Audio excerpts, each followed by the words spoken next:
See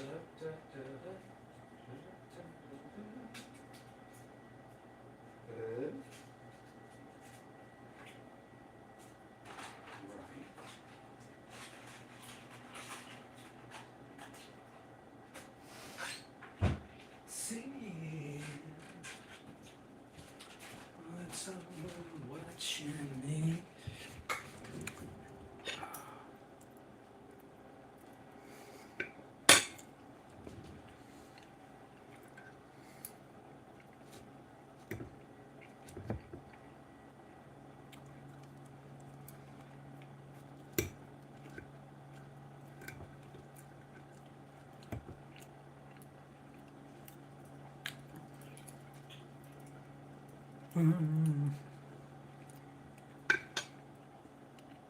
Um, I still gotta actually review these headphones on Amazon. I'm eating just my usual over easy eggs on toast, but then I have these russet potatoes. No, they're like had little red spots around them. I don't know what kind of potatoes. Put some grapeseed oil. That's what I have in butter.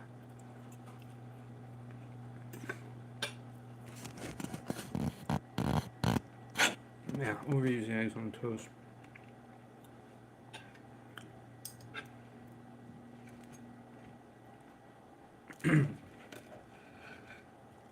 These are free run eggs.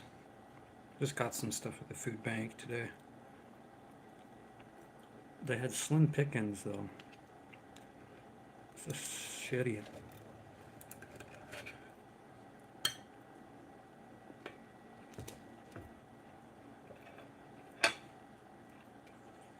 Mm-hmm. And rye bread. I don't get to eat the whole luxury of high-end upper class foods, but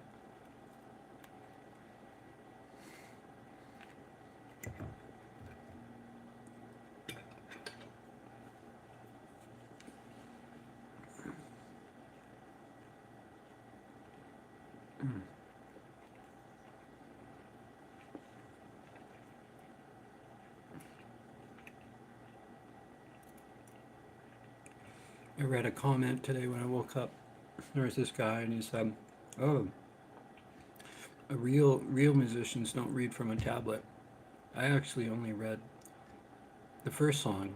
Oh, that wasn't my tablet. I mean, I could have asked Sean to put that tablet away. Took it off for the time being. I mean, it looked like I was reading lyrics for the whole thing, but I wasn't. Only only that Black Bear song, "Dead Inside." I mean, I know how to play it.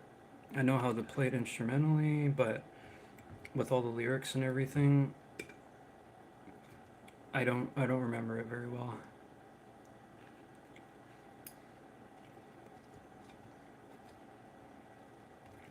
I mean, I know Anxiety pretty well for the most part. I think I know Hazel Inside even more. His song Hazel Inside, as far as for the lyrics. That's probably better to do that one acoustically.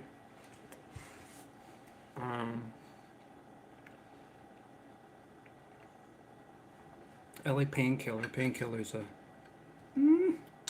kind of starts out with some sort of an acoustic riff, and then it goes into some more kind of pop punky kind of territory.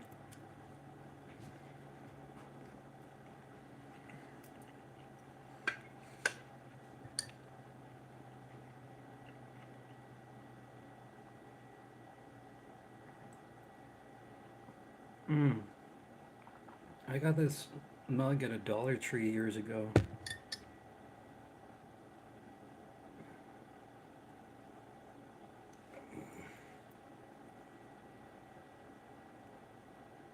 Microwave and dishwasher safe. It's made by Royal Norfolk. Whatever. I think I've heard of Royal Norfolk. I don't know. For some reason, it surprised me. I guess PlayStation Network billed me for the month of July, so I have it until PlayStation Online till the 27th. I don't really like Dead by Daylight, but I can withstand it sometimes. But sometimes, like if you leave and before the game ends, for whichever reason you leave, they shouldn't have to put you in a timeout thing. But there's exciting thing. I mean, I don't know how much more they're going to add for killers and survivors. But they brought in Jason Voorhees. Finally, I haven't even watched any videos of how he plays, and I don't know if he's any similar to Trapper.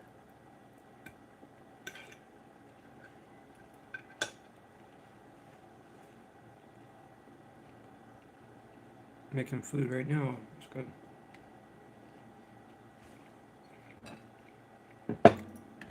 I took out 3 of these comic books. This looks like a book, but it's not. I've only, years and years ago, I think I only watched like 2 episodes of the first season, and I don't know. You think I would, right? Got really attractive people in it. Riverdale, but this is a comic book. What's that? What is it here?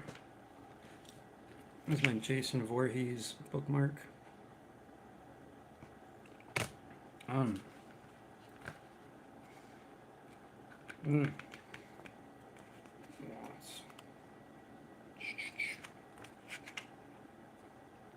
This is one of the things I checked out of the library.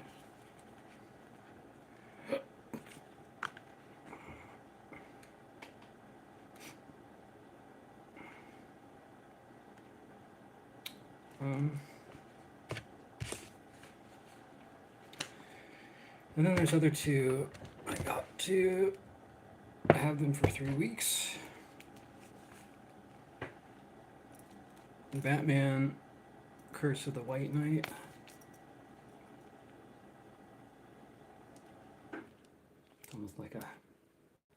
Almost like a graphic novel, this one. It's a hard book.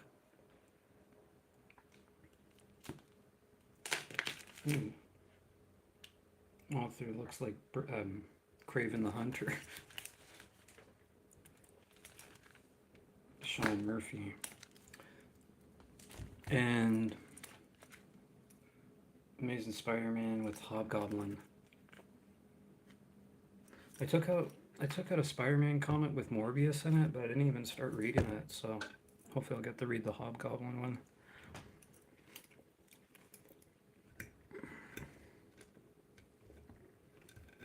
I used to have a crazy Hobgoblin action figure. It looked pretty gnarly too.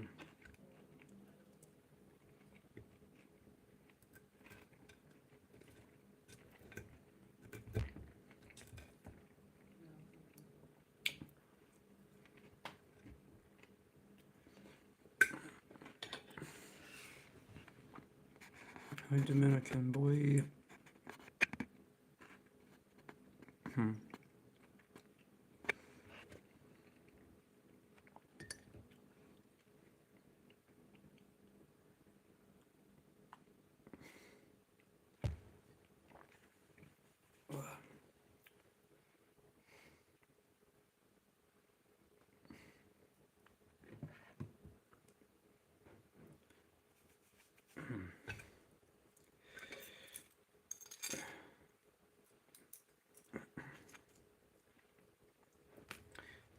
I never used to like eggs when I was really young, until I ate scrambled eggs on the ferry, and voila.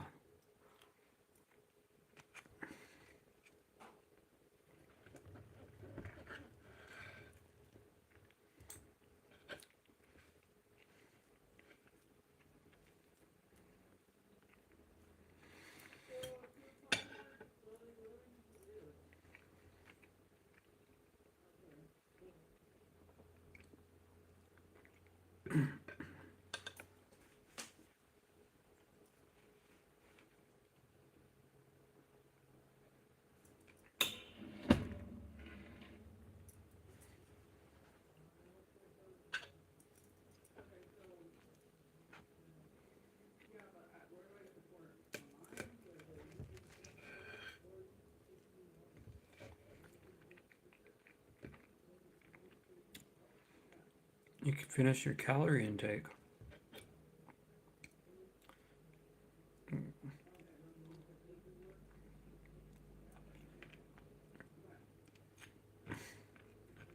I mean, I didn't eat anything when I woke up, so I just had to go do some stuff. Had to do laundry too. Had to put my laundry away. Some of it. It's not even all my laundry, but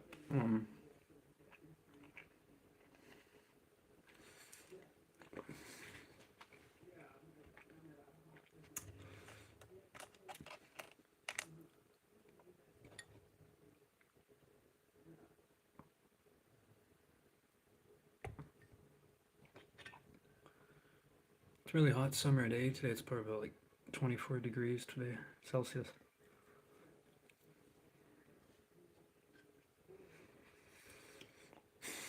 I think. Yeah, about 24. Tomorrow's going to be, could have thunder and lightning chance that they say on Thursday.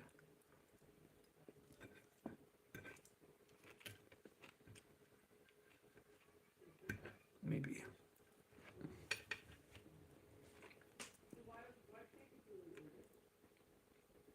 $42. It was 42. If it was 42 in Celsius, that'd be a lava.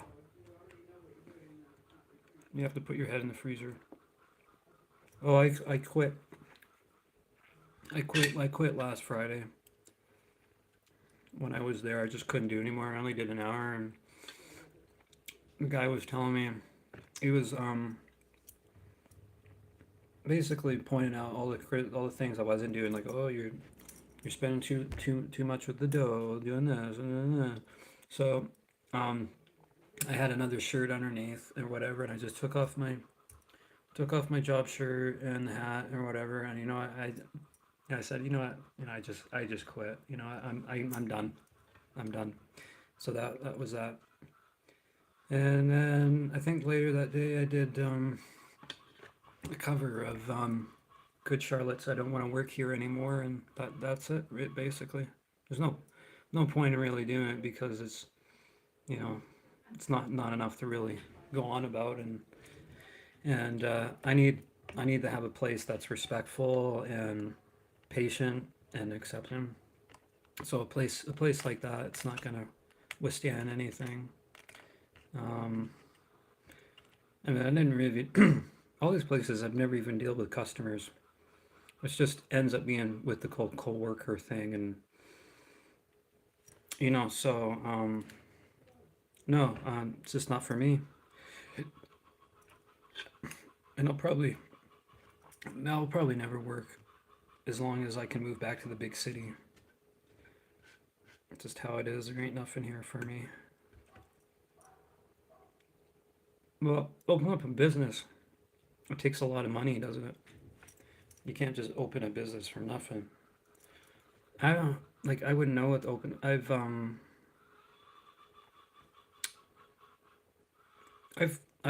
cut and done stuff to my own hair before, and I've thought about being a hairstylist or whatever, but I don't want to have to go to school for it. And then, sometimes there could be like a Great Clips or First Choice that's looking and hiring for someone, but that would probably be stressful in itself too because people, right?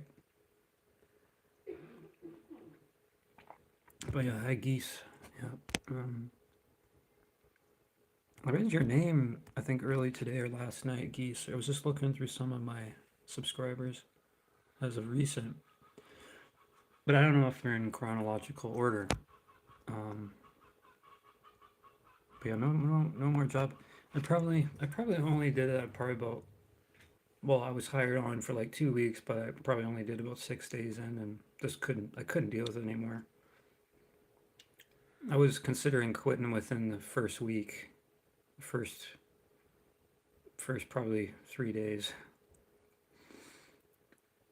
Mm, cheap wigs. My grandma used to be a hairdresser.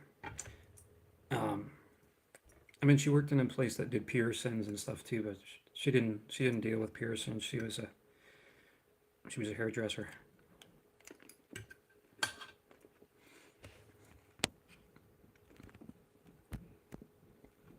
Mm.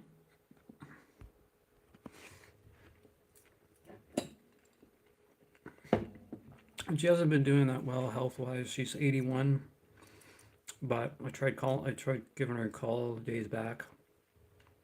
It's probably hmm probably coming up on last week or something. Probably like 4 or 5 days ago or something. Sounding pretty bad because I mean she was diagnosed with dementia um, in the winter, but she says she's in bed more than half the day. And I said it's getting pretty bad, huh? But she said, "Is there anything else you want to say? Anything else you want to tell me?"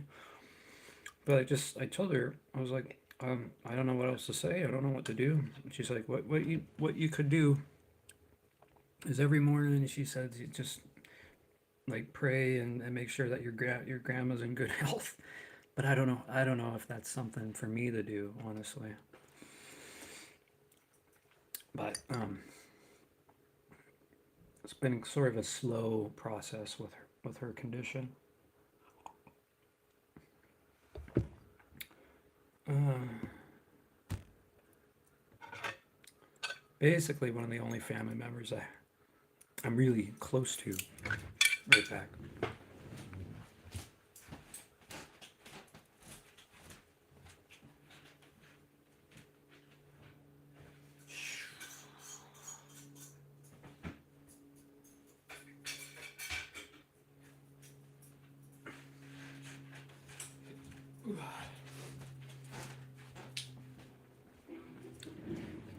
I have my cinnamon incense going on. I got like a couple of sticks left.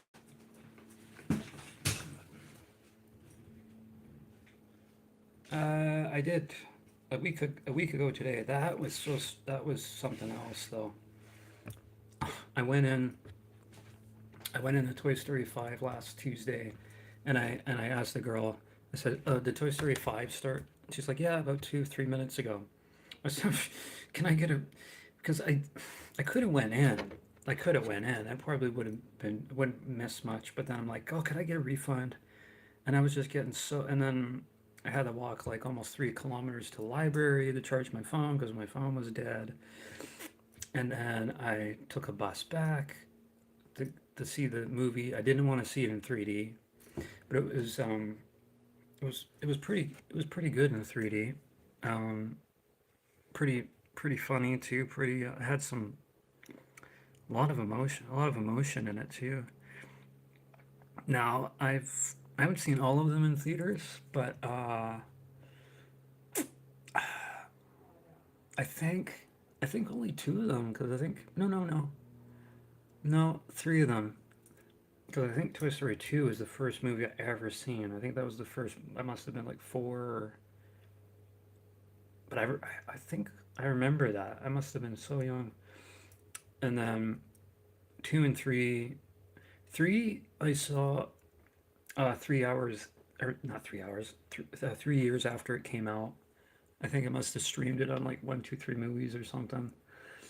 So I was not even aware that it came out in 2010. And then 2019, uh, I saw Spider-Man: Far From Home and Toy Story 4 both on the same day. I saw Far From Home first, and then later on I saw Toy Story 4. Toy Story 4 is probably the weakest one out of the five.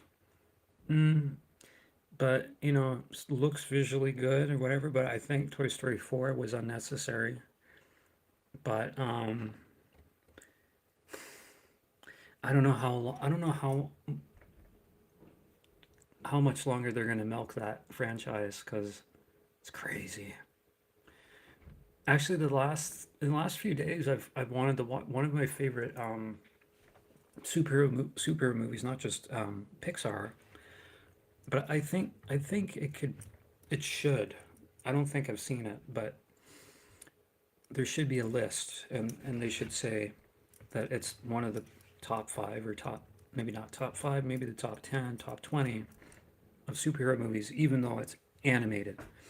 And that's the Incredibles, the first movie. I saw the second one too, way back. It's been some time already. Like 2018 was like, that's 8 years ago already, and they're planning on doing a third one. But it's weird how they called it The Incredibles, and then the second one's just Incredibles 2, not The Incredibles 2. But The Incredibles, like that movie, there's just so much. There's just what Brad Bird did. I'm like, for some reason, that one just pops out to me. The Incredibles. They're making two more Incredibles or two Toy Story movies. I think, yeah, two Toy Story movies. That's crazy. Yeah, even Tim Allen and Tom Hanks, they don't they say they don't do it for the cash or the money. And they're like, well, they have a lot of explaining to do when they reach out and call them, and play like, well, you can't outdo Toy Story 4. Like, we kind of finish it up, right? And it's like, oh no, we found a way to do another one. Okay, really? Okay, okay, okay. So I don't know if they're forced to do it. I noticed, I don't know if, did you see Toy Story 5? You must have, or maybe not. I ate the whole, I ate the whole medium popcorn to myself, and I know this guy named Maddie, this autistic guy I've known him for like 20 to 21 years, since I was like 8, coming up on like 22 years. Maddie said, eating that much popcorn, it's not healthy. It's not healthy. Well, I remember in Spider-Man 3, he ate a whole large one to himself, and then he said, I need a refill. This was back in 2007. And he goes out and he needs to get a refill of popcorn. Because if you get a large, you can get a refill on a large. So he was there at Toy Story 5, pigging out. Do you think Ozzy Osbourne is a good singer? Yeah. Um, I don't know if Ozzy had any direct lessons. Let's bring this a little closer. I don't know if Ozzy had any coaching, like compared to like Bono. Bono Bono is a guy that has range, and well, Ozzy had range way back in the day there too. And there's some songs, Black Sabbath songs, they had to exclude out on their tour list and whatever, because Ozzy just couldn't sing it anymore. I'm trying to think of one. Um, some of the ones from is that Supernaut,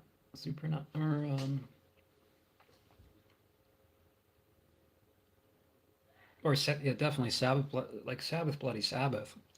That's like high high notes and register. And yeah, you can't, for a 67-year-old man, to do that. So I think I think Ozzy was a good singer. He's very distinctive, very unique. I haven't really heard anyone sound like Ozzy. Um, but then there's like other different breakaway channels. There's like Ben Kowalowitz from Billy Talent. I really like him as a singer, and he's got a really distinctive voice. He does kind of like the squeal kind of scream thing. It's up to you. It's up to you, or whatever. Or um,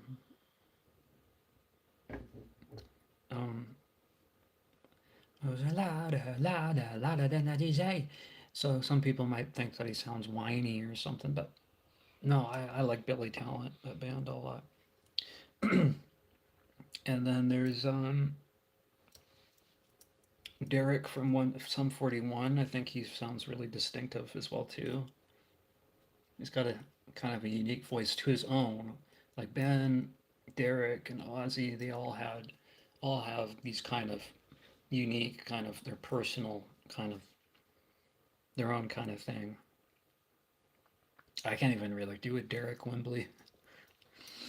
So no, he didn't sing that part high when he was young. I feel like he was belting out some of those high notes or something. I mean, it's crazy because a lot of those songs are detuned originally. So how do you like detune them even more if you can't sing sing those notes the way they used to? But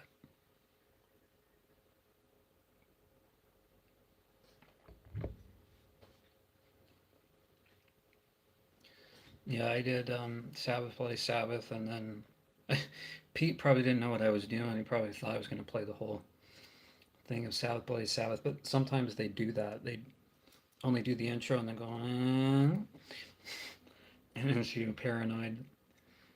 I mean, paranoid is like, yeah, there's other songs other than Paranoid. I should have done my Ozzy impersonation. Sabbath, Bloody Sabbath. He skips the last part of the song live. Yeah, there's another part that goes dun dun dun dun dun dun dun dun dun dun. It's kind of this heavy section.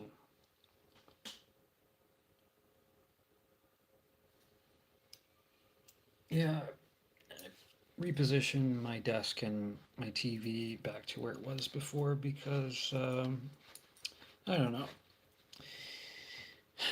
For one reason, the TV is always so far away when I have it here. So you need for 55 inch, you need to have it a little bit closer in viewing distance. But I thought of positioning it over here near the window so I can drown out my neighbors or whatever. But it just masks the noise, and you can't really fight noise with noise or volume with volume. But you can only do it for so much, for so long, right? Hello, clips with fishy. Fishy, it sounds fishy. I'm probably gonna play, maybe not, maybe for a little bit. I did, and I just, sometimes I title it like No One Can See Me. I wish I had money so I can get Jason Voorhees on Dead by Daylight. He's, I think 500. It's weird, they have blood points where you can gradually uh, build up the level of your character, whether it's the killer or a survivor. And then they have the aura cells, which is yellow. So he's 500 aura cells. I mean, I think eventually I'll get him. Pinhead, at a Pinhead, I don't really use.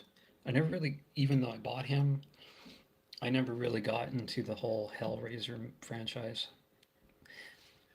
Maybe I will one day, but it's I've always gravitated towards Freddy and Jason, Chucky. Pinhead, no. But I do have Pinhead. Chucky's one of my better killers that I play on. Ghostface too sometimes. I only did one thing at Ghostface yesterday. Um, and I only got one person hooked and they died. And the other people got away. Even though I some people don't like to have the Mori where you can hook people. It's supposed to be by the second hook they'll just die. But I had all these like legendary perks, and they were just useless as playing as who was I? I was yeah, it was Ghostface or something.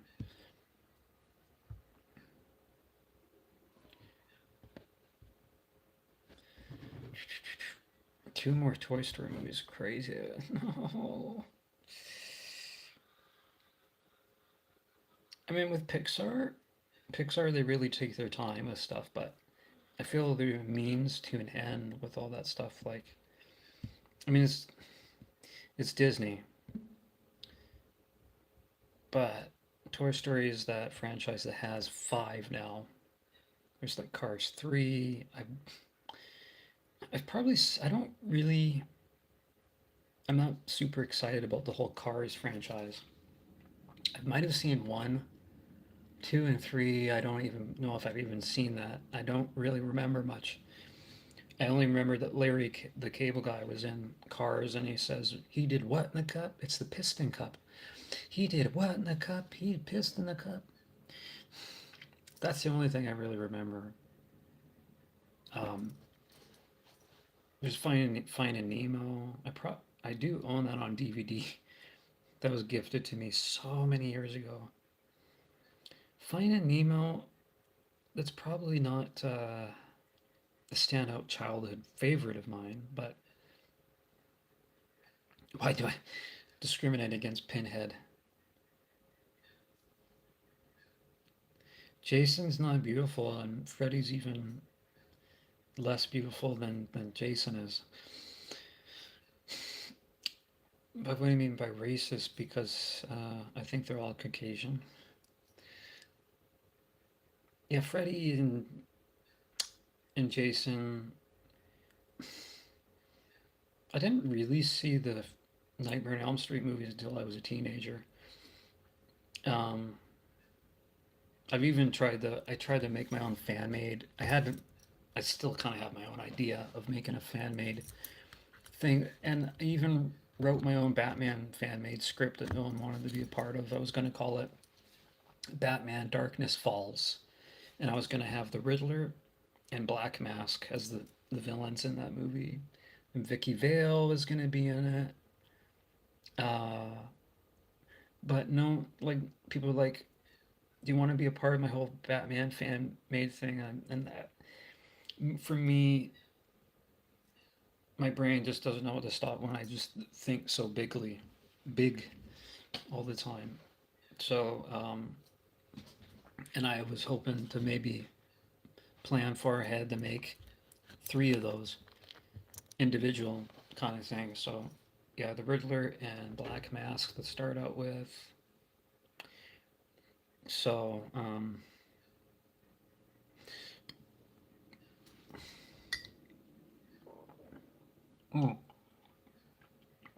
But every time when no one wanted to be taken part of anything, I'd be like, okay.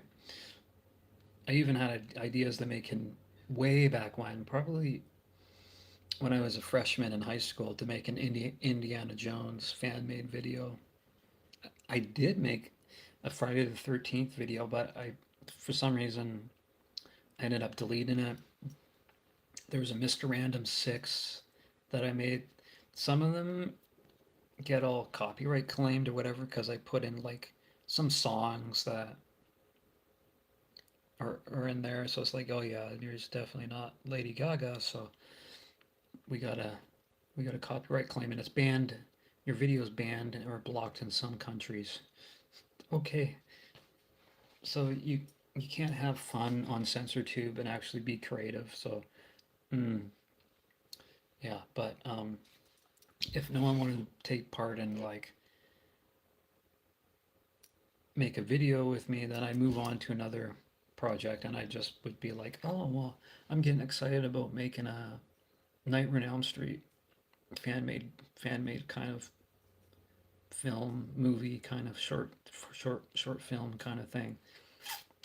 So, and even back then, there was this guy named Halloween Manty on YouTube. I don't even know if he's on CensorTube on here anymore. But he was this guy in the States that would make custom Freddy gloves. So I bet, Halloween Manty is probably like close in age with me or something, but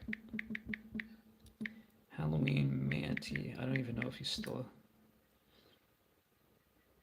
Oh, Garrett Zima was his name. What?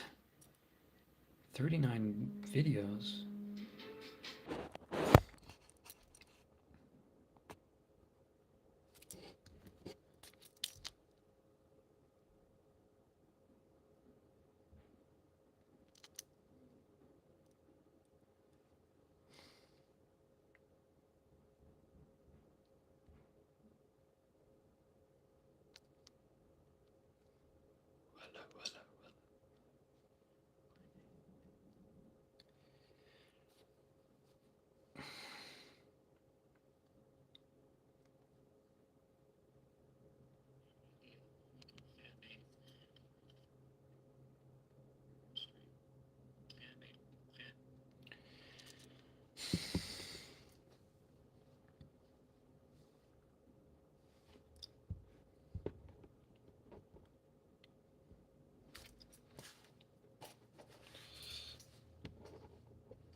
Charge my phone.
there is a hotel connected by an elevated skyway to a terminal that no longer exists. The terminal was demolished in 2016. The hotel is still there. The bridge is still there. And the bridge goes nowhere.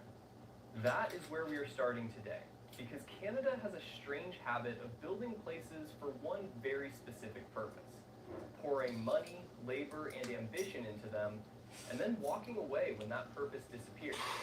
Airports, mining towns, hospitals, flooded villages, abandoned prisons, and even an entire underground subway station.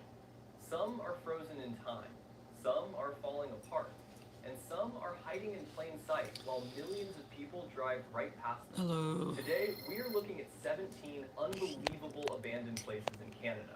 And a few of these are so strange they sound made up. They are not. They are real, they are still there, and once you know about them, you will never look at this country quite the same way again. Let's start with the bridge to nowhere. Mirabel Airport and the Peanut Chateau pit. Aeroport Hotel in No. Quebec were supposed to represent the future. Mirabel was meant to become one of the largest airports in the world. The federal government expropriated roughly 97,000 acres of farmland to build it, an area even larger than the island of Montreal. The vision was huge, around 50 million passengers a year, a major aviation gateway for North America. It never came close. Mirabel never even reached 3 million passengers in a single year. Airlines gradually shifted back to Dorval, now Trudeau Airport, and the last commercial flight left Mirabel on October 31st, 2004. The terminal sat empty for years before demolition began in 2014 and finished in 2016. The hotel next door stayed behind, still attached to that elevated skyway. It is one of the clearest examples in the country of a massive plan that simply failed. Not far away in Montreal's Old Port sits Silo Number 5, a huge abandoned grain elevator that stretches nearly 400 meters along the waterfront. It helped make Montreal a global grain shipping hub in the early 20th century. Architects admired structures like this for their functional design. Today, it is rusting in one of the busiest tourist areas in Hello, the city. Ritual. Since it was abandoned in 1994, Ritty. proposal after proposal has come and gone. Hotels, condos, public spaces, It's none of closer. them happen. Tourists walk by it every year, take photos of the waterfront, and often have no idea they are looking at one of the most famous industrial ruins in Canada. Then there is Val Jalbert, Quebec, a ghost town with one of the cleanest endings you will ever see. Okay, not the greatest. The pulp mill there shut down in 1927. Workers hoped it might reopen. I'm here. It Just never here. did. By September 15th, 1929, the last residents had left. That is part of what makes Val Jalbert so evil. I'm so not interested in this. Spent a lot of my time on SensorTube. I'm from Canada. Somewhere in rural Quebec, Where are you northwest from? of Montreal, there is a hotel. The world of Gothic horror, problem with modern When I was 4 years old, Oh, jeez. when I was 4 years old in 1997, I went with my parents to see Batman and Robin in the theaters. And oddly enough, I've always loved Batman ever since. You know what? Some people will have their own actor for Batman. For me, I think one of my favorite Batmans is Val Kilmer, and he was only in one Batman movie. But I feel like his Bruce Wayne and his Batman, I'm fully immersed. I'm fully interested in what he has to say and do. Regardless, I mean, he was the best part of 1995's Batman Forever, Val Kilmer. But like he was acting straight, where all the other people he couldn't take it seriously or whatever, and I can't say that for Christian Bale. Like Christian Bale, he has a pretty good Bruce Wayne, but as of now, like I own the Dark Knight trilogy on Blu-ray, and I don't think the Dark Knight is as good as people make it out to be. It's not like, whoa, this is like the greatest thing. This is the greatest thing known to man ever. No, no. Yeah, definitely Michael Keaton's Batman. I cannot get into. That's not my Batman. My Batman's not Michael Keaton. But you know what? It's between like Robert Pattinson, Val Kilmer, and maybe some voice actors that have done it. Maybe. Uh, yeah, I don't know. They're from India. From India. India.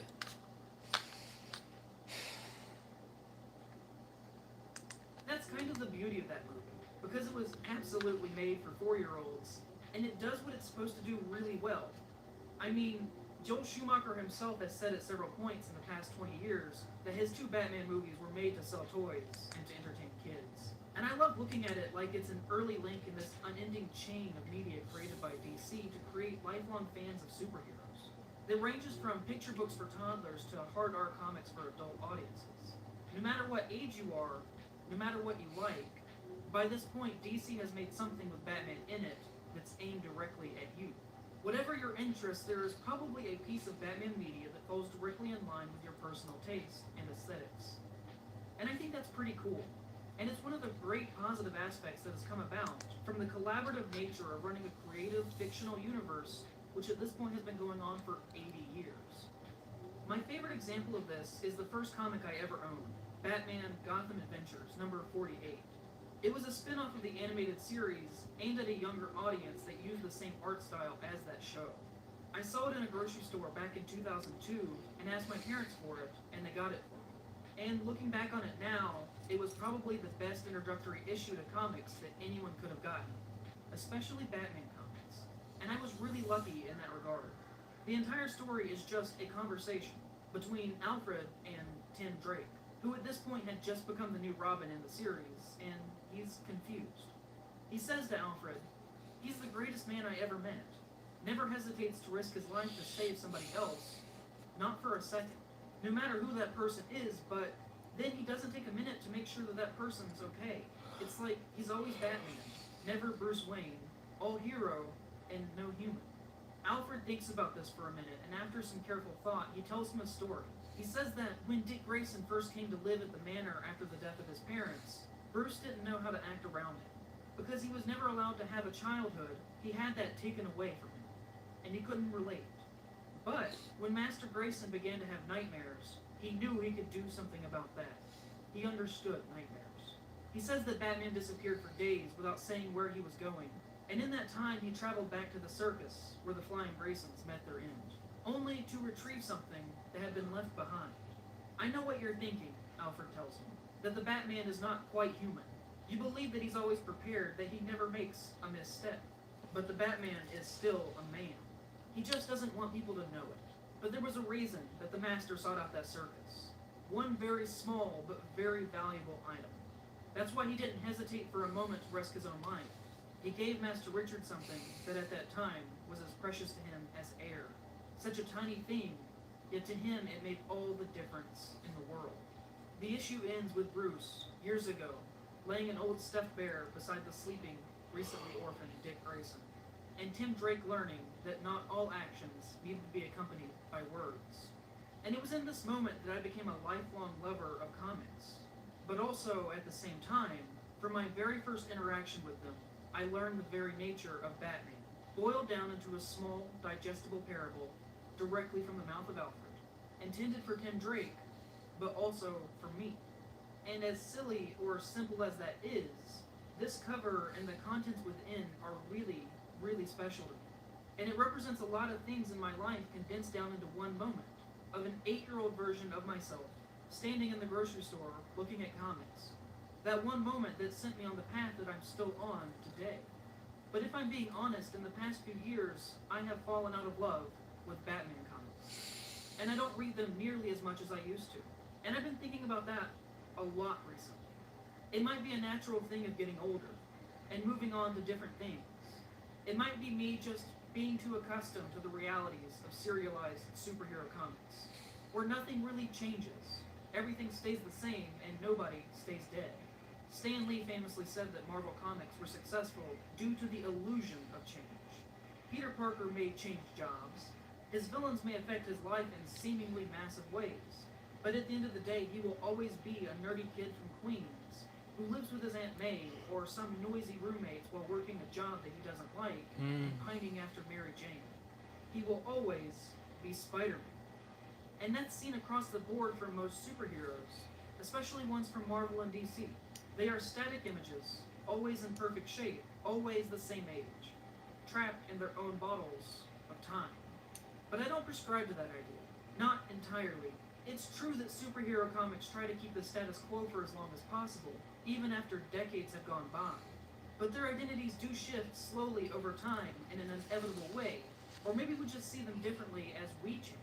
Maybe it's just me, but I don't think that it is. Because in a way, along the line somewhere, Batman has lost something very special to him, slowly over a long period, that made him a meaningful entry to the DC universe for so long.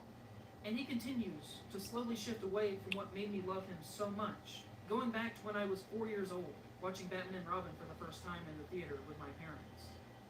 I think Batman has become broken, after a few different events that have happened over the past few decades, and something's been lost, and that there's something that needs to desperately be fixed.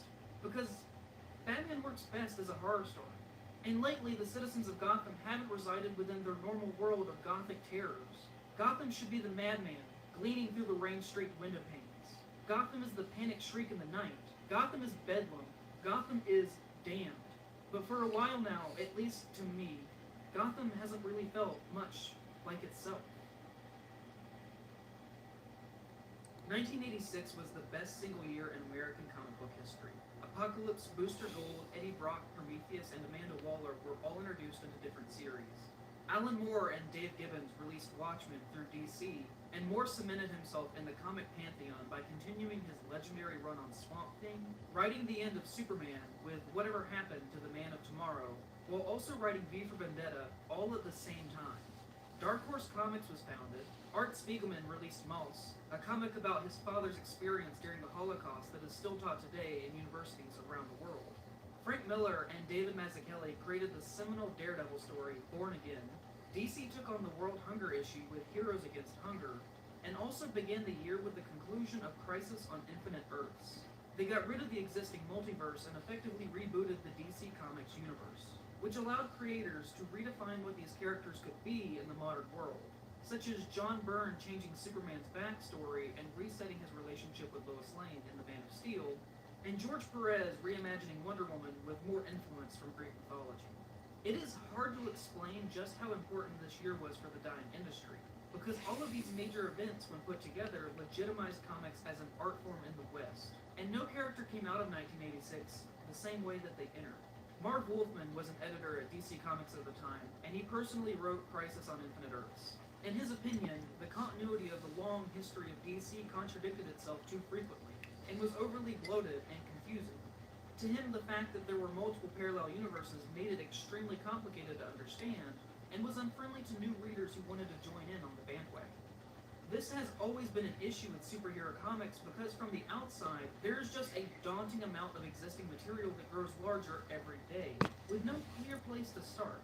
I mean, according to Comic Vine, Batman alone has appeared in over 17,000 issues in the past 80 years. And while I doubt the actual number is quite that high, it's still a behemoth of a task for someone fresh to jump in and figure out where to start. They have to either be determined to like comics, or have somebody to help them. Guides exist online for each character.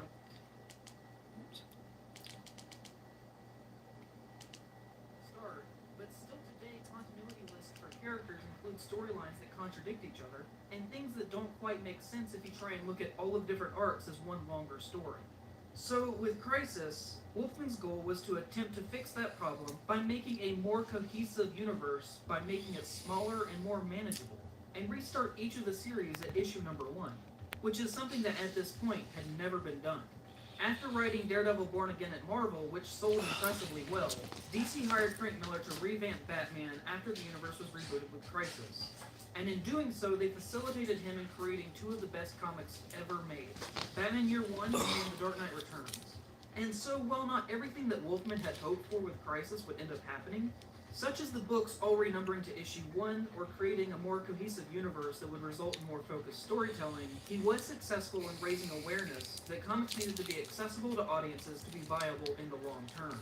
And he allowed for the creation of Batman as we know him today. When you think of Batman as a concept, these ideas were refined to where they are now in these two comics. The rogue vigilante climbing on rooftops, the youthful squire along with the Dark Knight in his unending crusade against crime. Everything that made Batman already existed over the past decades in one form or another, but Miller was the primary reason that when you think of Gotham City, you think this. He took all of these aspects that were there and twisted them into a cohesive vision, refining them into this hellish nightmare, while making it more grounded at the same time. He didn't make Gotham feel like our world, but he did make it feel like a real world, a breathing place filled with life and filled with people from all different kinds of backgrounds. He took the idea of Gotham, that had at this point been mythologized for 45 years, and placed it on the edge of oblivion. Men hold signs proclaiming the end of times, gangs rule the streets, and we find ourselves following a Bruce Wayne who hung up his cape years ago. He's getting fat and spends his nights drinking and watching the news. He reminisces about better days over cigars with an older James Gordon who is being forced into retirement. Bruce Wayne was always an orphan, he was always Batman, but he wasn't tortured like this. His flesh didn't bleed. Bruce here is literally insane. Batman is an entire separate identity who mocks Bruce for being old and fat and trying to hide the Batman persona. He shaves his mustache in the middle of the night and doesn't remember doing it. Batman says to Bruce at one point, in his mind, as he's trying to break free, "The time has come. You know it in your soul, for I am your soul.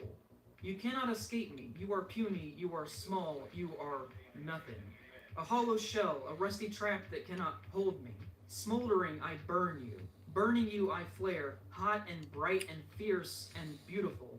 You cannot stop me, not with wine or vows or weight of age. You cannot stop me, but still you try. Still you run. You try to drown me out, but your voice is weak." I think the thing I love most about this book is how Miller slowly transforms and twists the canon into his own image from where it was before. It's presented in 4 chapters, and each one slowly develops Miller's new idea of the Batman mythos and how it should be. He doesn't rush it, but instead builds it methodically, page by page. As the Weatherman says in the first chapter in relation to the record heat wave growing within the city, at Gotham's magnificent Twin Towers, it's 97 with no relief in sight. The first chapter is a parody of the type of story that you would have found before in the average Batman comic. Two-Face is on the loose again and is going to blow up the Twin Towers, and Batman has to stop him. But as it goes along, the book gets darker and more sinister. He goes from fighting Two-Face to a new kind of beast, a beast he can't win against. He starts in his classic blue outfit, which then changes to light gray, before becoming a pitch-black shadow. And what starts with a classic Batman caper ends with citywide power outages, fires raging, nuclear explosions, and a man who began as a human completes his apotheosis. He rides through the streets on horseback, rain splashes, lightning cracks the night. He rallies the city and destroys a god in a one-on-one fight. And from here the floodgates of creativity burst. With Miller restarting the canon with Year One and defining the character in The Dark Knight Returns, writers and artists felt creatively charged to explore the darkness and psychology of the denizens of the City of Fear. If you're just a casual Batman fan, then I would bet that every single story that originated in the comics that you're aware of came out between 1986 and 1996, with the exceptions of a few rare titles like Hush, Under the Red Hood, The Ark with Damian Wayne, and The Court of Owls. In one 10-year span, you get Venom, A Lonely Place of Dying, The Cult, Mad Love, Legends of the Dark Knight, Gothic, Vengeance of Bane, Nightfall, Troika, Gotham by Gaslight, Red Rain, Son of the Demon, Birth of the Demon, The Last Arkham, Eye of the Beholder, Black and White, A Death in the Family, The Batman Adventures, Prey, Arkham Asylum, A Serious House on Serious Earth, The Long Halloween, The Killing Joke, Year One, and The Dark Knight Returns. And the thing is, pretty much all of these stories are horror stories across the board when you break them apart and examine their DNA. Venom is about Batman coming to terms with the horrors of facing drug addiction and having something other than yourself having autonomy over your body. The death of a child is explored in A Death in the Family, a serial killer in Gotham by Gaslight, and madness in The Killing Joke. I mean, Batman literally becomes a vampire in one of these and starts killing people with an axe. He also bites the head off of a rat for its blood, and I think the funniest part about this is how happy the rat looks that this is happening. But you can see that these for the most part are undeniably full-blown horror. And out of all of these, I think the best that demonstrates this is Arkham Asylum, A Serious House on Serious Earth. It's one of the most important superhero comics ever made, and I think it's the best comic out of this group that is a well-rounded example of the limits that horror can be taken to within this universe. Everything is textured with such madness, insanity, and craftsmanship that every time I read it, I learn something else about making comics. It's a world where old women vomit beetles, Alice in Wonderland characters appear out of thin air, and the horrors of the mind wander aimlessly down dark corridors. The book also popularized the queer coding of the character of Joker, because here he is written as explicitly gay, and from his perspective, him and Batman share an intensely sexual relationship, an aspect of the book that originally was going to be even more overt, with Joker dressing like Madonna with a Cohen bra. A funny thing about this is that it was only toned down to where it might not be noticed by some people because Warner Brothers was worried that it would affect what audiences thought about Jack Nicholson, as Tim Burton's first Batman movie was coming out that summer with him in it. It's a part of the two characters' history that has continued consistently since then that explores Joker's twisted idea of love, with different instances of them calling each other darling, Joker being framed in hearts when looking at Batman, and really sexually suggestive framing within fight scenes with Greg Capullo most recently. And this mostly originated here, and in The Dark Knight Returns, where the two fight to the death in their last encounter deep within the Tunnel of Love. The story comes from the mind of Grant Morrison, and comes directly out of the style that was developing in comics at this time post-Watchmen, which was a book that took superheroes as a genre and tore it apart and examined the psychology and ethics that revolve around the type of person that would put on a mask and go solve crimes. And so, in a way, if you look at it from that perspective, Arkham Asylum is kind of like Watchmen for Batman. Stylistically and structurally, they couldn't be more different. But Morrison here takes these characters that have been around for decades and places them in a room and asks, what would these people really be like?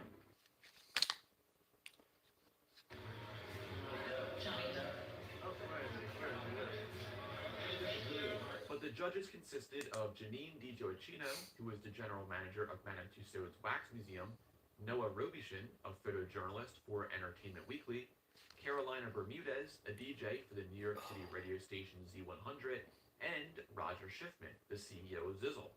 When it came time to crown the winners, Roger Schiffman did the honors, and the first place winner was Ron Rodriguez.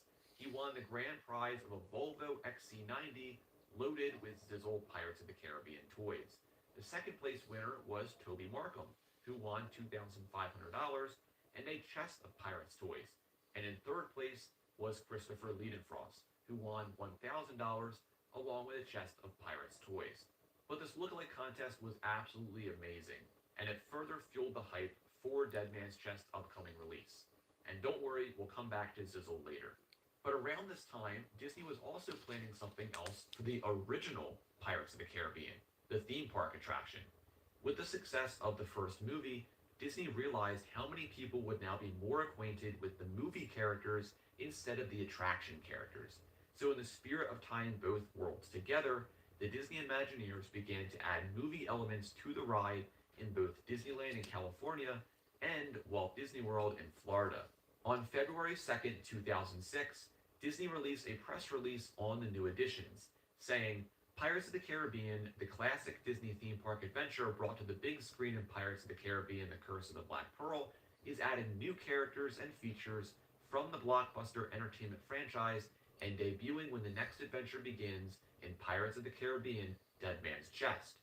Successfully adding the popular characters from the Pirates of the Caribbean films with the mythology of our classic attraction is an example of Disney synergy and Walt Disney Imagineering at its finest, said Jay Rizzullo, chairman of Walt Disney Parks and Resorts. These additions will result in an exciting new chapter for the attraction and an unforgettable experience for our guests, giving them another reason to come and be a part of our continuing 50th anniversary celebration. These changes would include, first and foremost, multiple Jack Sparrow audio animatronics throughout the ride, with a new updated finale scene showcasing the character. Johnny Depp would be brought in to record dialogue for his character in the attraction, along with Jeffrey Rush, who would record lines for his character Hector Barbosa, who took the place of the original pirate captain on board the Wicked Winch. In addition to the two of them, one of the new additions to the movie's cast, Bill Nighy, would record dialogue for his character Davy Jones, who would also now appear in the attraction. Jones would appear on a mist waterfall effect during the transition between the Dead Man's Cove skeleton scenes and the town of Isla Tesoro featuring the live pirates. But with the addition of the movie characters, the story of the pirate attack on the town was changed, as the pirates were now also looking for Jack Sparrow in addition to the treasure. In the Disneyland version of the attraction, the actual screen-used chest of Aztec gold from the first film was added to the treasure room scene in the Dead Man's Cove portion of the ride. Disneyland's Pirates of the Caribbean would close for refurbishment on March 6, 2006, reopening a few months later on June 26th. Walt Disney World's version wouldn't close until May 1st, with its reopening coinciding with the release of Pirates of the Caribbean Dead Man's Chest on July 7, 2006. But promotion for Dead Man's Chest began early in 2006, with Disney broadcasting an advertisement for the film during Super Bowl 40 on February 5th. This is when fans got their first taste of the upcoming film, as the official trailer would not release until May 2nd.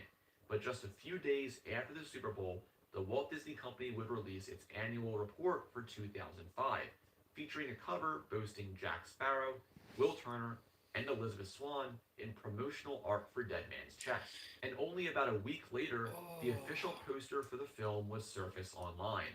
With the poster confirmed to be official, fans began to eagerly anticipate the arrival of the movie on July 7th. And on June 24th, 2006, Pirates of the Caribbean Dead Man's Chest had its world premiere at the Disneyland Resort in California.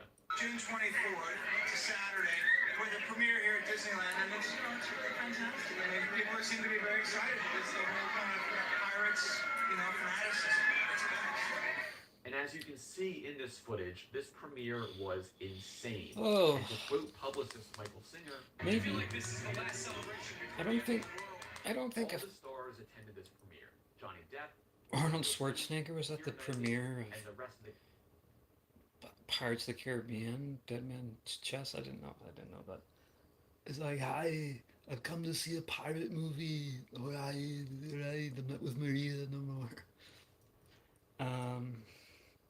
I don't think I've ever had my hair green. Yeah, I'd say green. Kind of, if not, yeah, maybe olive green. Sometimes, every now and then, I see people with green hair or blue hair. I'd say green. I just don't know what type of green. I'm trying to see what kind of green. Yeah, I don't know what kind of green.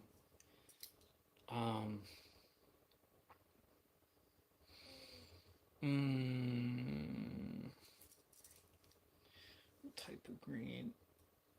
Definitely not teal.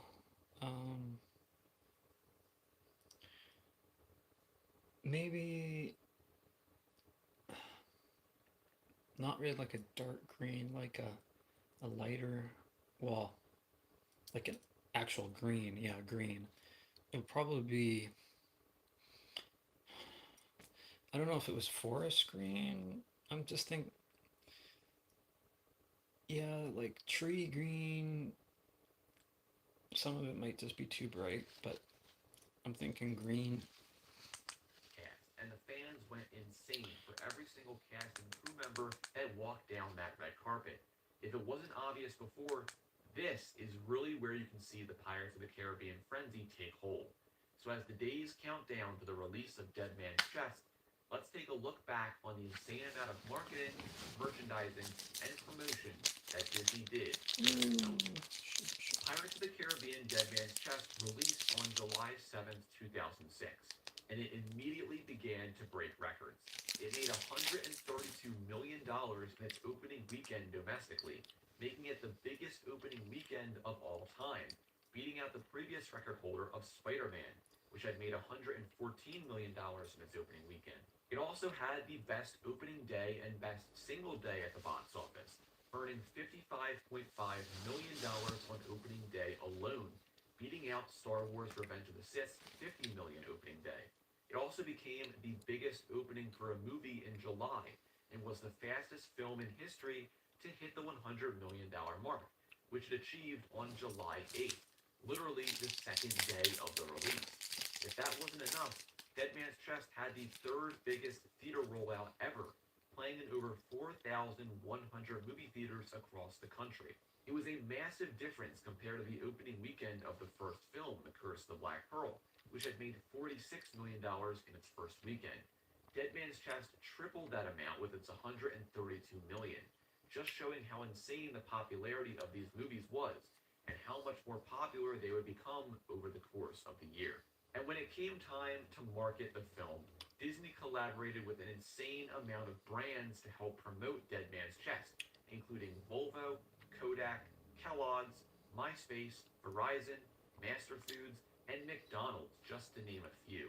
Volvo was involved in multiple different promotional campaigns, as not only did it supply the grand prize of a Volvo XC90 for the Pirates of the Caribbean lookalike contest we talked about earlier, but the partnership with Disney originally grew out of the 2005 to 2006 Volvo Ocean Race. For those unaware, the Volvo Ocean Race, or the Ocean Race as it's now called, is an event that takes place every 3 or 4 years that has multiple yachts sailing around the world in a race consisting of multiple legs to various ports of call across a time period of around 8 months. For the 2005 to 2006 race, Disney approached Volvo and struck a deal with them to include a Pirates of the Caribbean themed yacht in the race. This boat was sponsored by Disney and was given the name of the Black Pearl. It was skippered by a man named Paul Kayard and ultimately got second place overall. But the Volvo and Disney partnership did not stop here, as in the summer of 2006, Volvo had its own campaign that consisted of a real-world treasure hunt to find a buried Volvo XC90. Participants could pick up treasure maps at Volvo retailers that contained a secret code to then register online for the actual treasure hunt.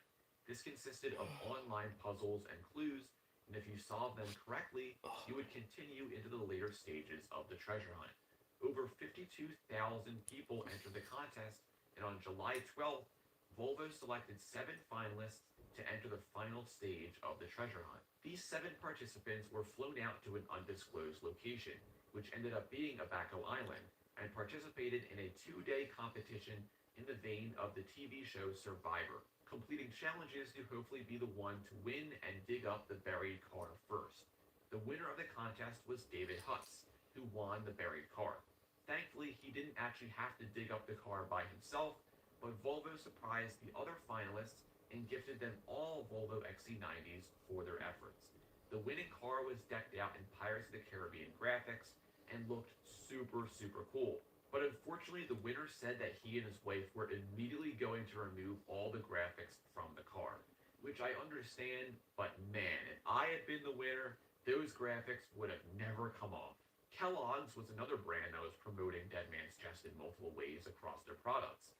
I was able to get my hands on the actual promotional booklet Kellogg's produced for the Dead Man's Chest marketing campaign, and it goes incredibly in-depth through everything the company had in store for the campaign. First of all, they had a special cereal box toy called the Skull Strobe, which was a light-up pirate skull keychain that came in red, green, and blue. This toy could be found in specially marked boxes of different Kellogg's cereals, like I'm Apple Jacks, Rice Krispies. watching the year Pirates of the Caribbean ruled the world. Now he's talking about like not just really the success of the movies, but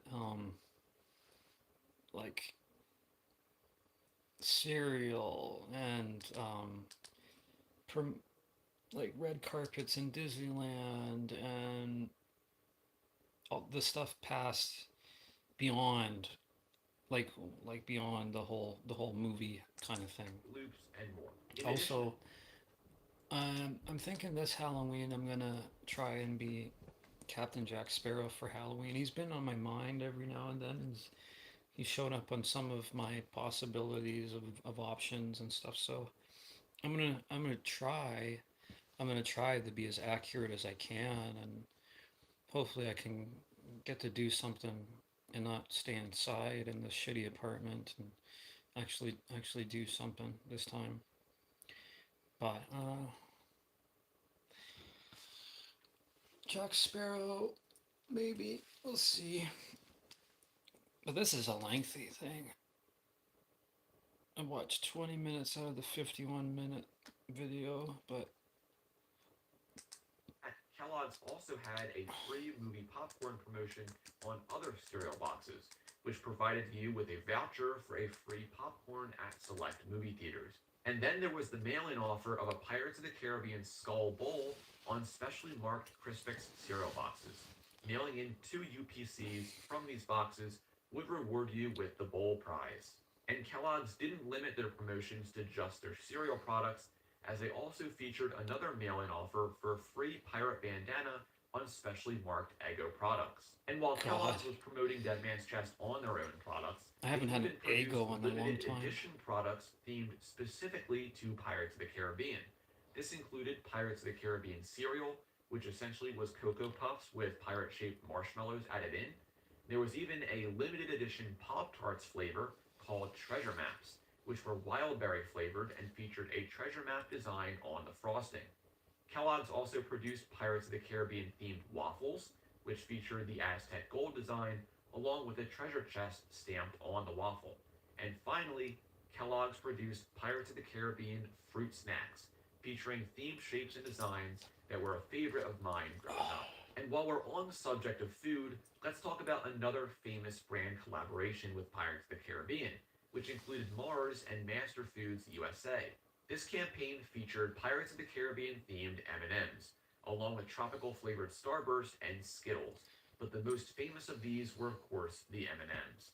Multiple animated commercials were produced with the M&M's characters, and one of those commercials even featured Mackenzie Crook reprising his role as Raggedy. What are you doing? Get in and grab some of these white chocolate M&Ms. Gordon, you just used the other one, mate. Oh, sorry. Pirates of the Caribbean M&Ms featured the flavors Pirate Pearls, which were white chocolate M&Ms, Jack's Gems, which were standard M&Ms, and Captain's Gold, which were peanut M&Ms. There was also a special flavor for M&M's Minis called Shipwreck Treasure. These were blue and green in color and would turn gold when you put them in your mouth. M&M's would also launch a special website for the Pirates of the Caribbean promotion, which featured games and the ability to watch the animated webisodes called The Rules of Pirating, which featured the red and yellow M&Ms learning how to be a pirate. In addition to this, there was even merchandise produced. I watch a for this lot of different collaboration, things on including plush YouTube. toys of the M&M's characters in their pirate outfits, along with pins and other various collectibles. And this M&M's promotion even made its way to the NASCAR world, as in 2006, a car was decked out with the Pirates of the Caribbean M&M's branding. More so, I've and was been driven watching by Elliott Sadler. more stuff on M&M's also hosted a more stuff on sweepstakes in Batman. collaboration with Women's World magazine, offering a chance to win a trip for It's like two every time to the Bahamas, along with I 10 open up bags YouTube, of there's like Pirate stuff about Pearls M&Ms. Batman. Disney also collaborated with Visa and Commerce Bank for an interesting promotion. Come to think of it, Every time members I'm gonna see if I can watch. I've seen it before, but man, I like to see. I want to kind of look at the rides. If someone get the. I've been on the ride before. Last time I was in Disneyland was 2008. So pilots.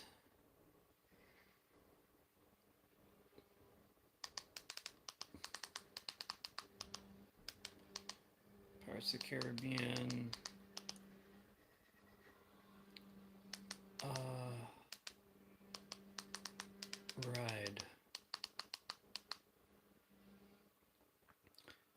Here we go. Ooh. 6 months ago. Parsec. Oh, this is in. I think this is in 4K.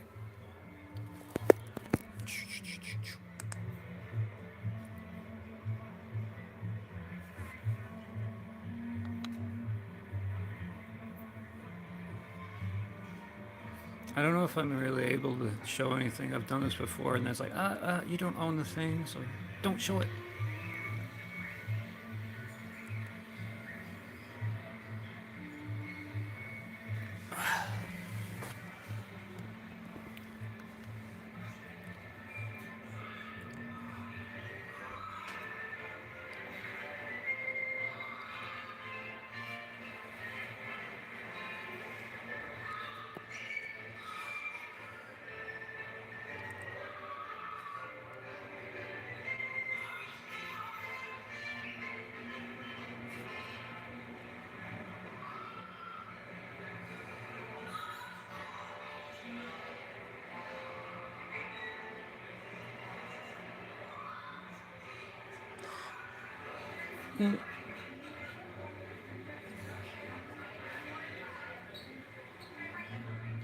That ride has been there for a long time, though.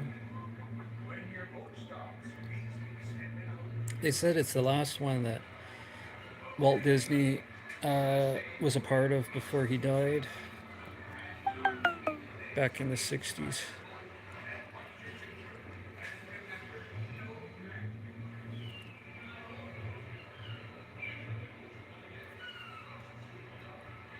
You have to have a big ass space to make all these attractions. Animatronics are like robots before the robots.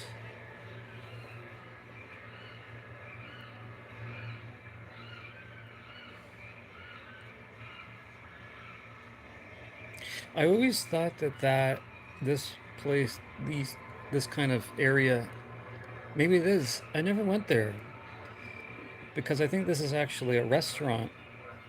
Maybe it looks like that. I don't know.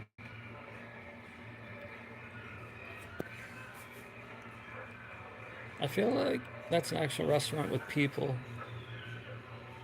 but you're inside the ride, so that doesn't make no sense.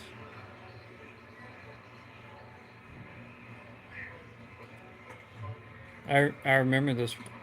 I remember this ride though pretty clearly. Slow burn of a ride.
That last Pirates of the Caribbean movie was so bad.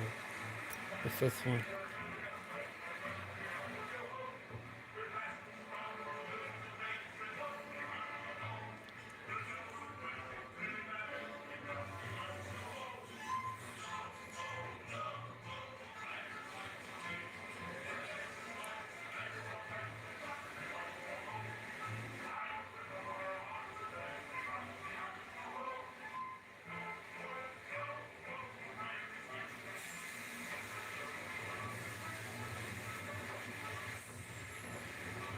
What would happen if you got stuck on one part of this ride, and,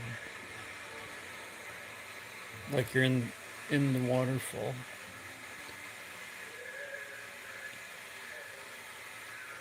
Hmm.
Jeez.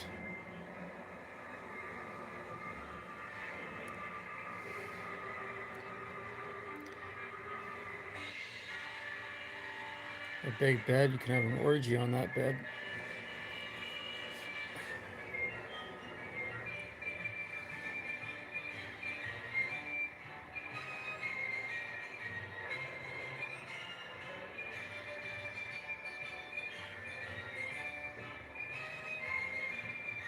Dark.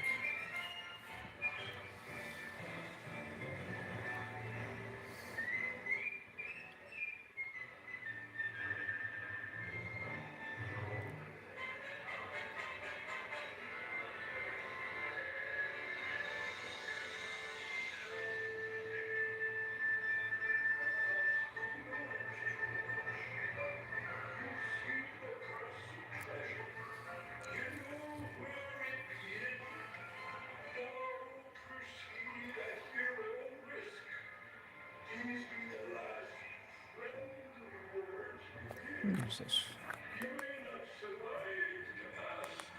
6 months ago.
I don't know if it's gonna like copyright claim me up the butt for showing this.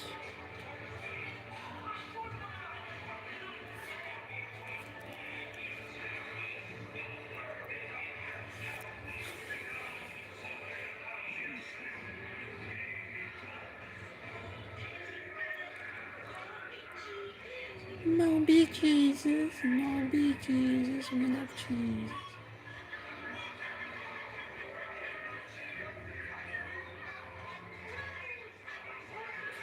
I've always been sort of intrigued with the animatronics, the robots that they just move. It looks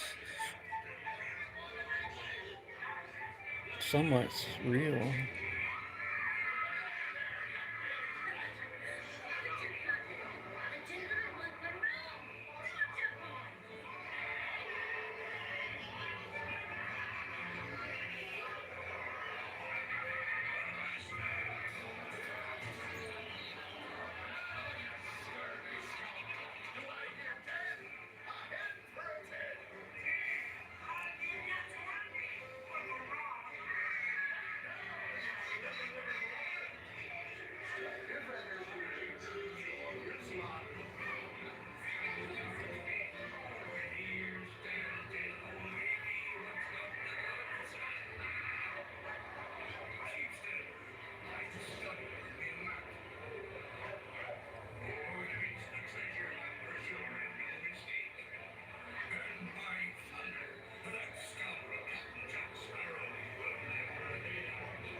Yeah, this is the ride.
Grab his ease, he said. Grab his ease.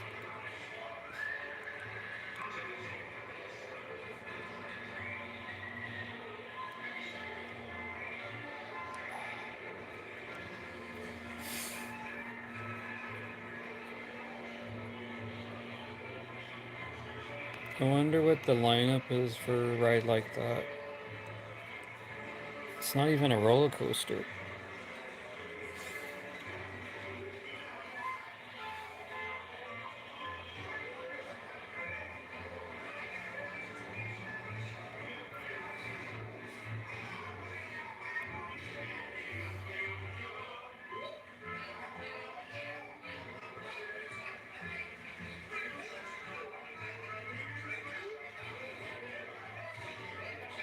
Well, maybe.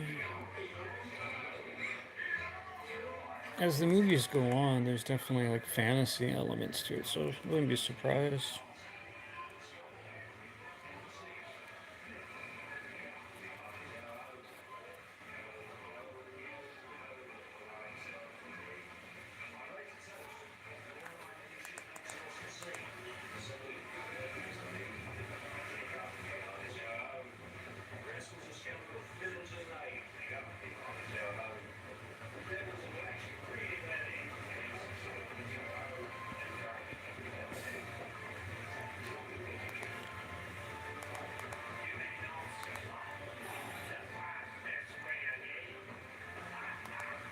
Oh. You know, I never went on Gee, I've been to California Adventureland.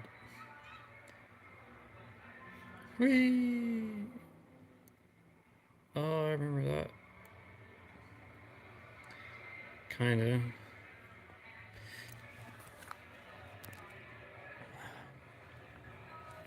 I remember I went on like a Winnie the Pooh ride.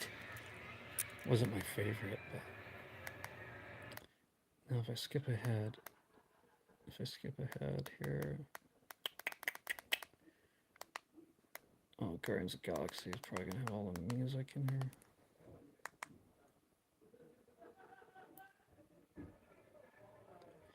So,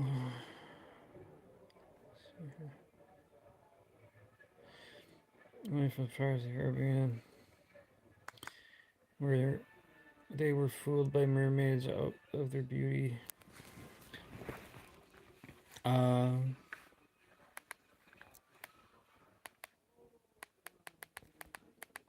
Or was that in the second one?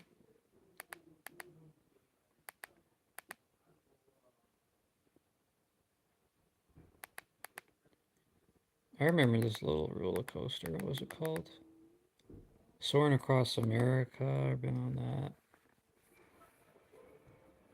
I wonder if Patrick Warburton's still soaring across America.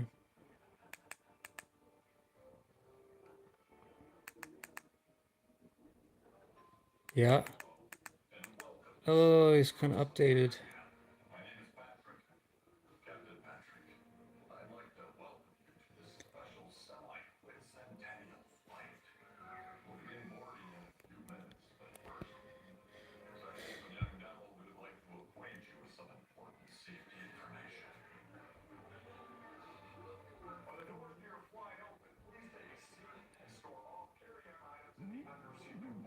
Well, that's a younger version.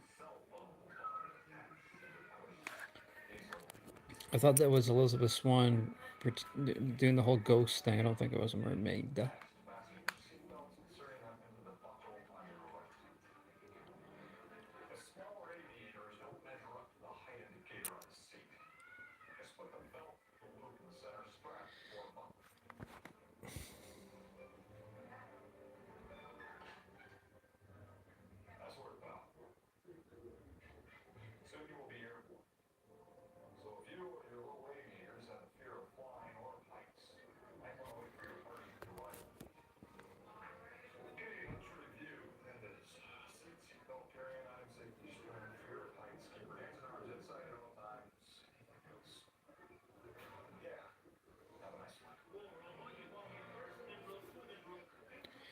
Do I watch anime? No, not really.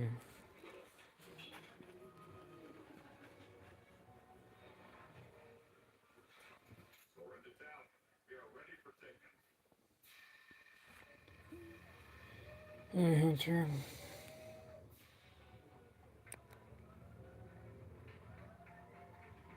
Oh.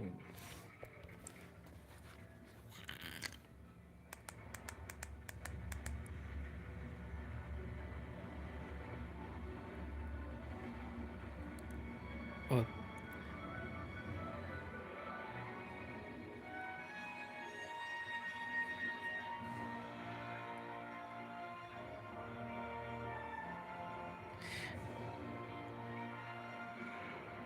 I remember being on that ride, but I don't.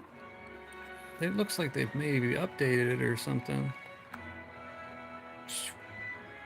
I remember there was a part where you could go. No, you go through like orange trees or whatever, and you get to actually smell them. It must have had like orange scent that spit out. Oh.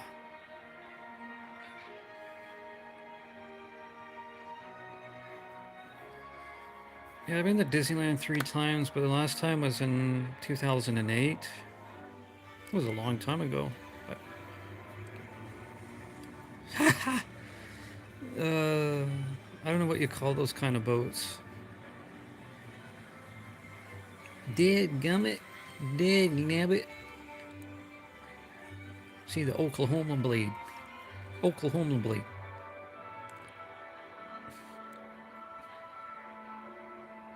It's just, this is just an illusion ride. It's just an illusion. You're falling, you're going straight into an IMAX screen. Oh, that's... I don't remember that part.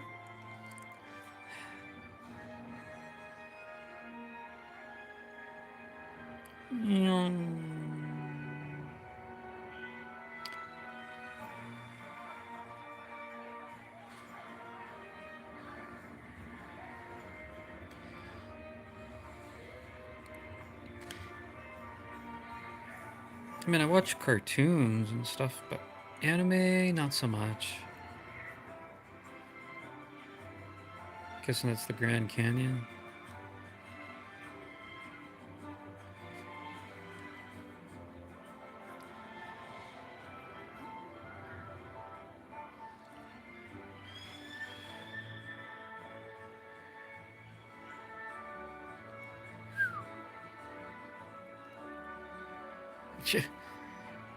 I went to Disneyland last time a million years ago, basically 99 years ago.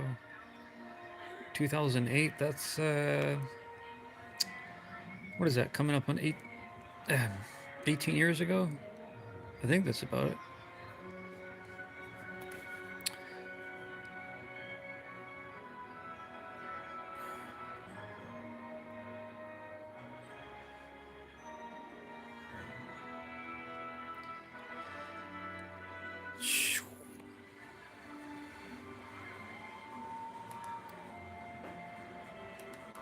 Sorna.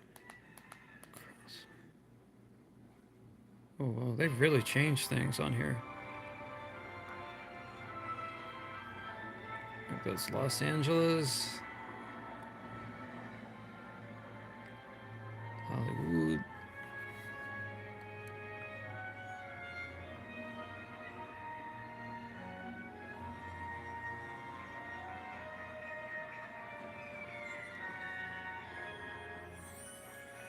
If you wish upon a star, you will come true.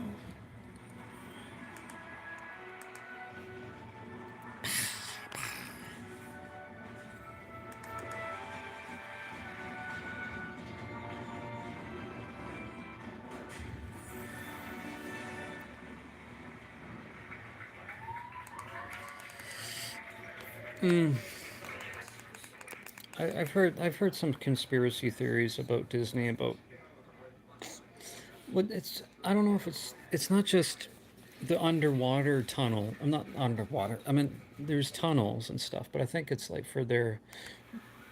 Oh, I remember this part. There was like this Bear Mountain place here in California Adventureland. Battery's low. 18 years ago.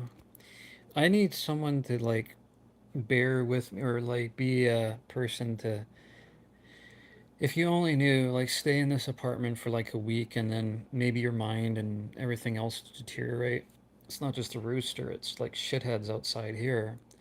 So yeah, it's not a lovely place. It's a place that should be taken down and rebuilt in a better way, but holy fuck. I can't really mask the I mean things every day tend to not, there's no quiet time until like 10 or 11 o'clock at night, so it gets pretty crazy. It was called Grizzly River Run. That's what it was called. But I remember being on this one.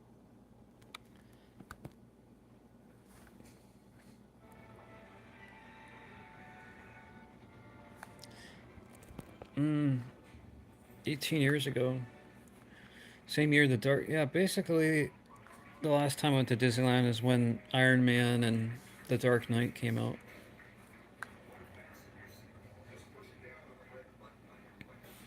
No rest here. He's got a walker. That's not funny. That's not funny. He got a walker. Old man got a walker.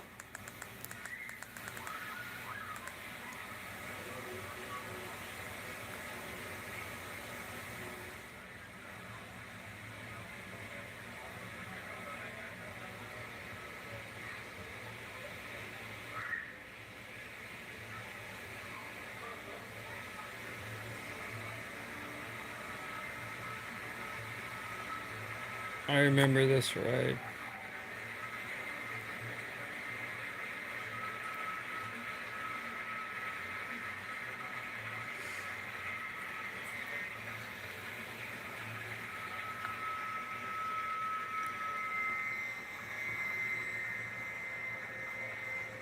Man, I mean, I'd like to go there again, but maybe I'd prefer to go to Universal Studios. I don't know.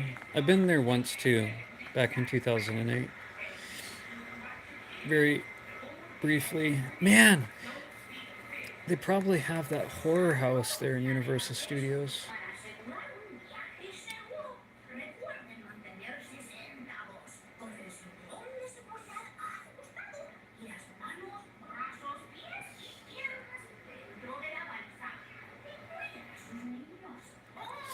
So,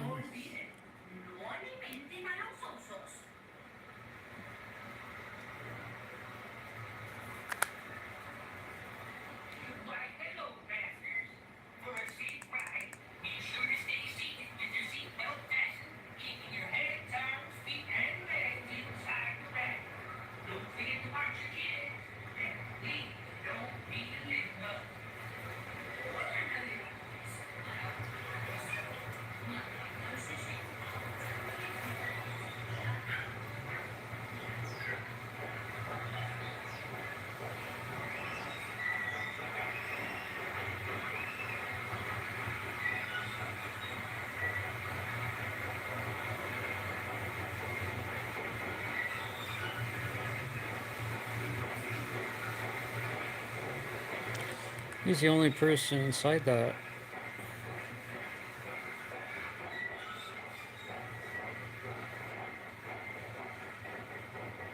Gold Reef.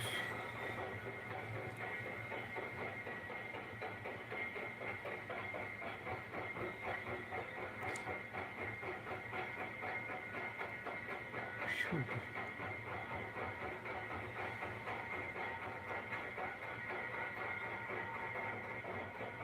Sometimes when I went to Disneyland, I was like crying and too scared to go on some of these rides. It was crazy.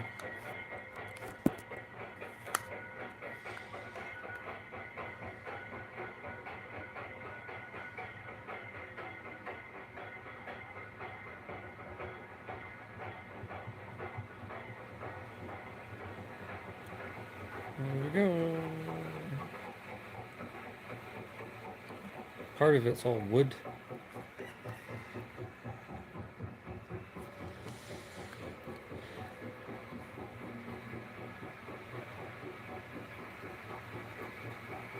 I wonder how deep the water is. Probably not that much deep.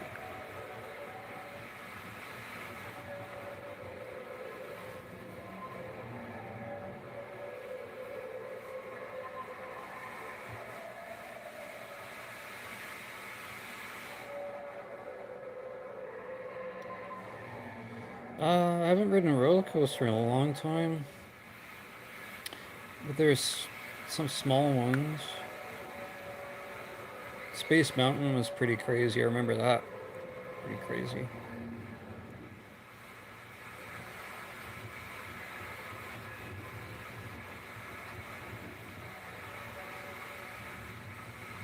Yeah, there's nothing to really see here. You're just going down through a raft and a river.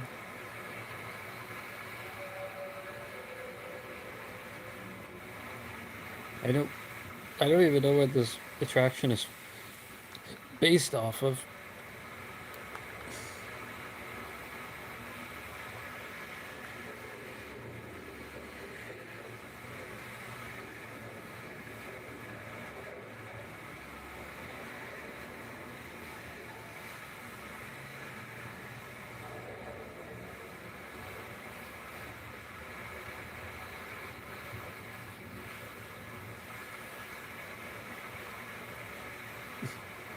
It's okay. I don't think you actually see a bear. Oh my god, it's a bear. Crash! Crash into the bus. The bus crashes into the bear, and the whole the whole bus just loses control. Oh my god, it's a deer. Holy fuck, it's a bear. Crash!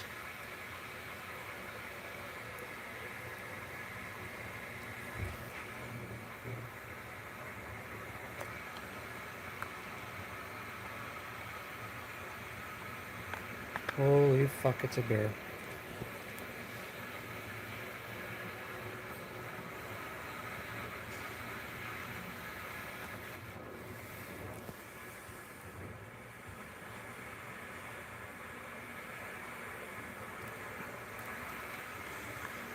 Neighbors never go anywhere.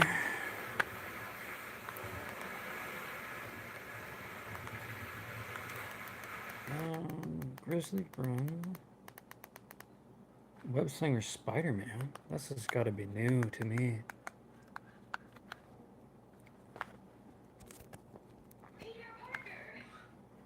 Oh, hello, Peter Parker. Mr. Tom Holland. Now this is new to me.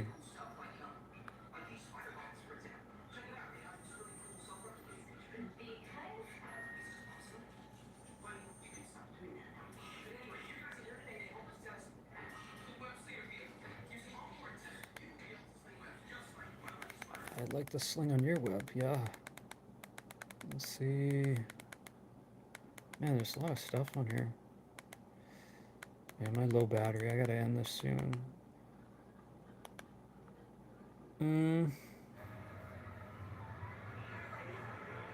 Incredibles? No, I never went on this. I don't believe. But.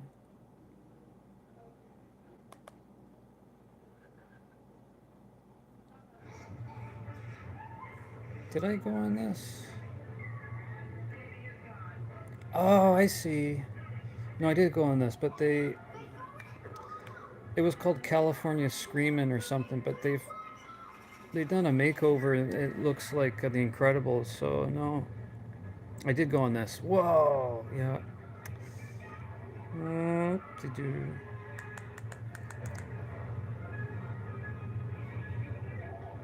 But I didn't go on it when it was The Incredibles.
This roller coaster reminds me of the one that was in Spider-Man Homecoming at the end. Looks a lot like it. Probably not the same one.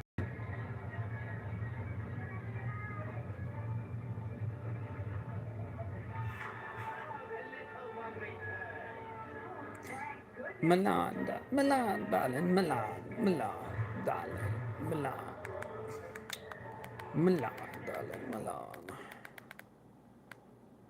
Oh. No. And then there was like some of those other ones, like they're not really rides, but they're more like a stage act or whatever. Oh yeah, Universal Studios. I remember they had a water world kind of show. They kind of had a show kind of interaction thingy. There's lots on here. Roller coaster, yeah. Soaring over California highlight. I thought they already did that.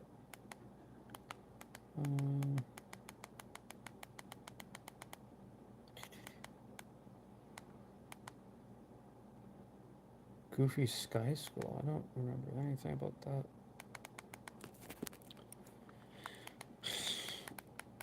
Toontown, there ain't nothing much happening there. Some of these are probably new. Jumping Jellyfish. Masters Teacups, now that's a... I never went to Six Flags or anything. That would just be something.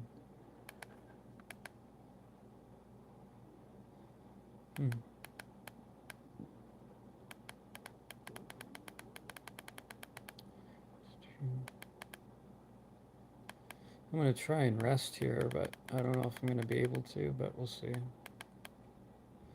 I'll charge my phones and wow. Oh, there's that merry-go-round. Disneyland rides. 3 days ago this was posted.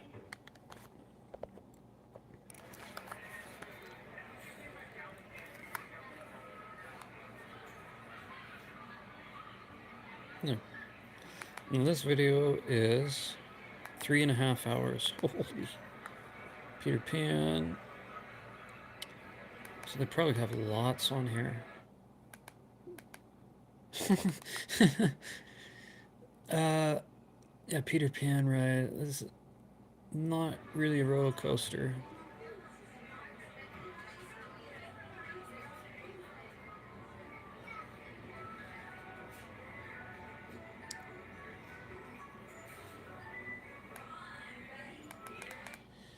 Here we go. Snow White. That one, Snow White ride, was actually kind of creepy.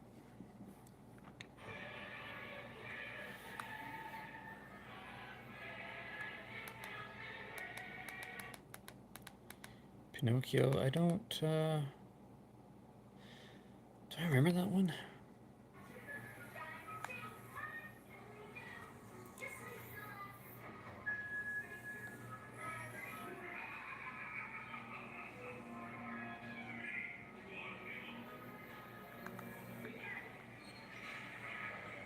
I think I'd been on this as well too a long time ago.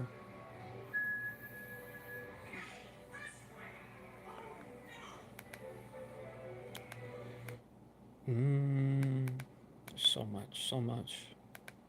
Mr. Toads, I could have been on this one as well.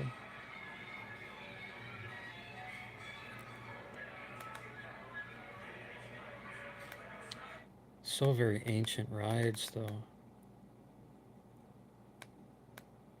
I thought there was like a mini roller coaster over here. Haunted Mansion. I don't believe... I probably was too scared to go on this ride way back when, but...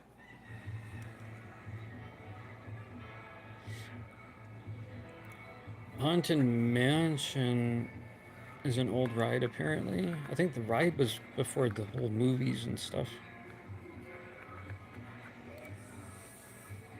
Oh.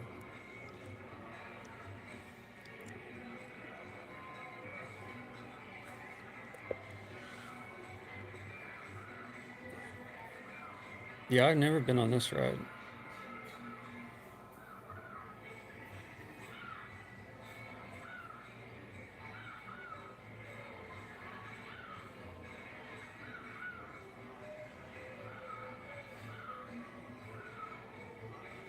Is that a person? These robots, animatronics, look so real. I don't know how they do it.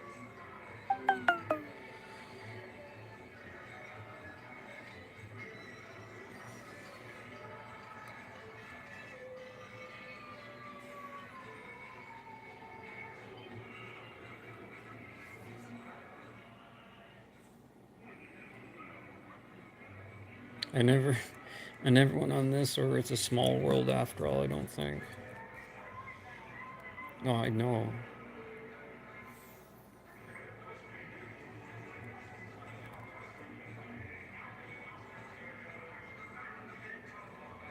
Doesn't seem so bad.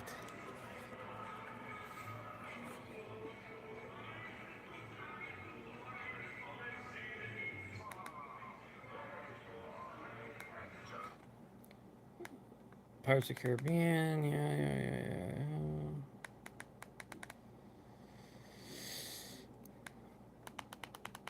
Indiana Jones. Musical disc copyright claim. Yep. Bum.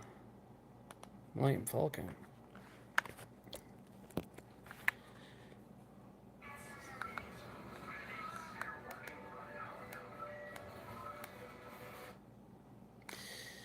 So much. So much.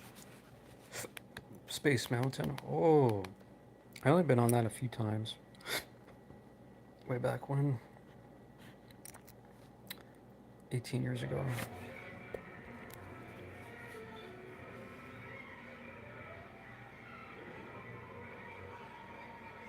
Final Destination. Remember you put your arms up and you're almost like you're touching like some platform or something. You can really you can hurt yourself on these roller coasters. Constellation. I hope you like power because we're going on a roller coaster ride. No. What?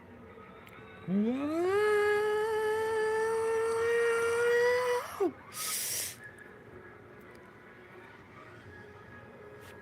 I'd probably end up being alone on these rides too. But with Trump in office, it's going to be kind of hard to go to the States, really. Everyone will detain you.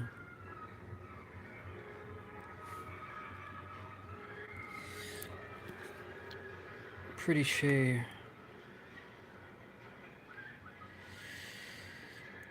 Back there. I'm probably gonna play some Dead by Daylight tonight if that interests anybody. I don't have any money to get Jason Voorhees, but I'm gonna, if I have it in me, maybe. I'm gonna try and rest now. Maybe I'll end up going to the pool or who knows, taking a walk somewhere. I don't know. Depends how my energy is. But my battery here is at 2%. Yeah, let me see your CTV. Let me see what you're seeing. Whoa. But I might be on here later tonight. Later. We'll see. I don't know what it is. Like sometimes I can stream and no one will pay attention. It's not just timing. I don't think anyone really notifies anybody anymore about nothing. You can't tell me nothing. But I need some rest time. Did a couple things at once today and already. But just need a few hours of rest. Okay, but thanks for, I'll remember you, Shay. Thanks for coming on. Alright. Yeah.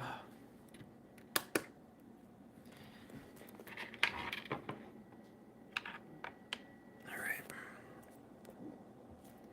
Yeah, I gotta plug this in, it's at 2%, so. Okay.